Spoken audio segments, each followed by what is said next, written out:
বাংলা ব্যাকরণ আজকের বিষয় কারক। ক্রি যোগ অক সমান কারক। কারক অর্থ যা ক্রিয়া সম্পাদন করে। বাক্যস্থিত ক্রিয়াপদের সাথে নামপদের সম্পর্ককেই কারক বলে। কারক 6 প্রকার: কর্তৃকারক, কর্মকারক, করণকারক, সম্পাদনকারক, অপাদানকারক এবং অধিকরণকারক। অধিকরণকারক আবার 3 প্রকার: কালাধিকরণ, ভাবাধিকরণ, আধারাধিকরণ। আধারাধিকরণ আবার 3 প্রকার: ঐক্যদেশীয়, অভিব্যাপক, বৈষয়িক। ব্যতিহার কর্তা। ব্যতিহার কর্তা কি সেটা?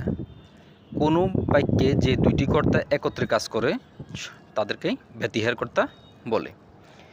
যেমন বাঘে মহিষে এক ঘাটে জল খায়, এখানে বাঘ ও মহিষ ব্যতিহার কর্তা। কমেন্ট বক্সে আপনি একটা ব্যতিহার কর্তার উদাহরণ লিখুন। ধন্যবাদ সবাইকে।